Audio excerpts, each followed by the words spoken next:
हम उन लोगों को धोखा दे रहे जो हमारी खुशियों के लिए इतना कुछ कर रहे हैं। मेरी सबसे पहले तरजीह तुम्हारी खुशी है। अगर तुम्हारा दिल नहीं मान रहा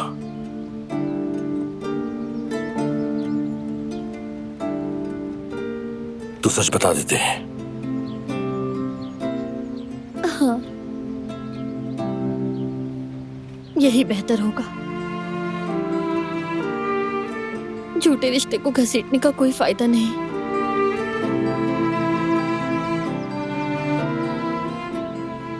सबको बता देते हैं। चलो।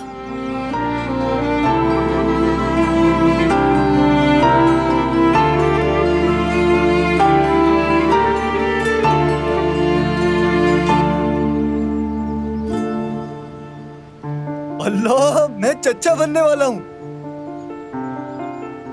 ये आवाजें तो अंदर से आ रही हैं। हाँ, अंदर से ही आ रही हैं। अल्लाह खैर करे, सब खैरियत हो। चलो देखते हैं चलकर।